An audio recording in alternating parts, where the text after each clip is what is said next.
Very much आप लोगों का बड़ा ज़बरदस्त शुक्रिया है। अभी आप लोगों को शॉर्ट नोटिस पर बुलाया गया है। मसला ये है कि मसला देश का है। मसला किसी इनफरादियत का नहीं है, किसी एक फ़र्द का नहीं है। मसला राहुल गांधी का नहीं है, मसला कांग्रेस पार्टी का नहीं है। मसला इस देश में रहने वाले लोगों का है। मसला पूरी सोसाइटी का है। देखिए, राहुल गांधी जी ने कुछ सवाल पार्लियामेंट में रखे।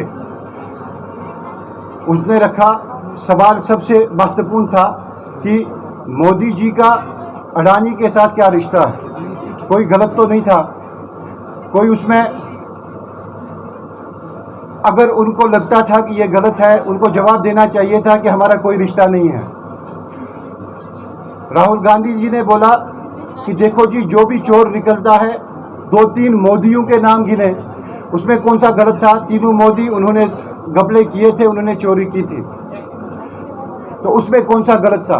राहुल गांधी जी को पार्लियामेंट से बाहर का रास्ता दिखाया गया, राहुल गांधी जी को घर से निकाला गया, राहुल गांधी जी पर इतने मुकदमे ठोसे गए, आपको जहन में भी नहीं आएगा।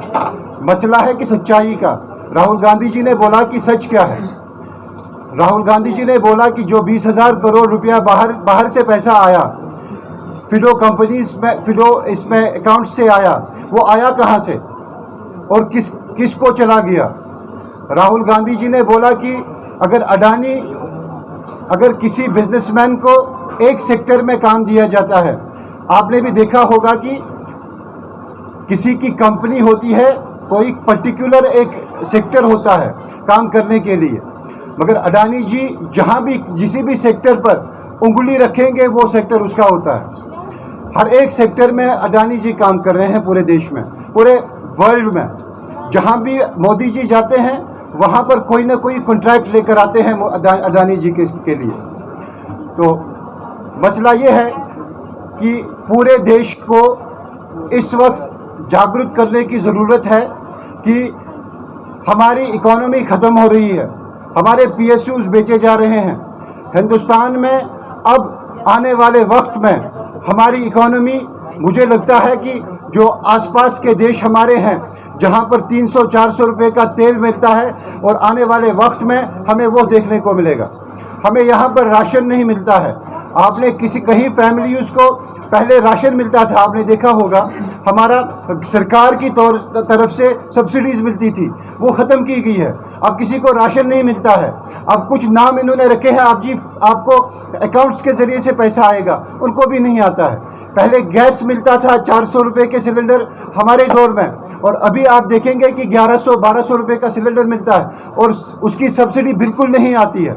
इन्होंने बोला था कि कुछ फैमिलीज़ को हम सब्सिडी देंगे, जो गरीब फैमिलीज़ होंगी उनको सब्सिडी मिलेगी, नहीं मिल रही है, किसी को नहीं आ रहा है। इन्होंने हाउसिंग, जो हमारा इंदिरा आवास योजना के नाम पर हमारे गरीबों का जो है मकान बनते थे, वो ख़त्म कर दिया, अभी आ ही नहीं रहे हैं। पिछले 6-8 सालों से बिल्कुल भी कोई नहीं आया है। यही चीज़ें हैं जो गरीबों को बिल्कुल नहीं सोच रही है। आपने देखा होगा कि किसानों के साथ क्या हाल हुआ, किसानों को ख़त्म किया गया, किसानों की सुनी नहीं गई। किसान 2 साल 4 साल, अभी आप देखें कितना अरसा हुआ, 1 साल तक वो सड़क पर है, और तब से आज तक किसी ने उनकी सुनी भी नहीं। और उस साल में उनकी कितने हमारे किसान शहीद हो गए रास्ते में, उनको नहीं देखा गया। आप कुल मिलाकर पूरे देश को ख़त्म करने की कोशिश की जा रही है, साजिश की जा रही है। पूरे देश के लोगों के, गरीबों को ख़त्म किया जा रहा है। कुछ जो है बड़े लोगों को बड़ा बनाने की कोशिश की जा रही है, कुछ बिजनेसमैन को बड़ा बनाने की कोशिश की जा रही है। आप जहां भी देखेंगे, जिस भी स्टेट में जाएंगे, जिस भी सेक्टर में जाएंगे, आप अडानी का नाम ज़रूर देखेंगे। इसलिए ये चीज़ों को लोगों में लाने की हमारी एक कोशिश है कि हर एक जो है तबके के पास, हर एक सेक्टर, हर एक जो है सिटी में, हर एक टाउन में, हर एक गांव में ये बात पहुंचाई जाए कि इस वक्त का दौर, इस वक्त की सरकार, इस वक्त का जो है तानाशाही सरकार जो कर रही है, ये लोगों के खिलाफ है, ये लोगों के दुश्मन हैं। इनको जवाब देने की ज़रूरत है, लोगों को आना चाहिए और इनको जवाब देना चाहिए।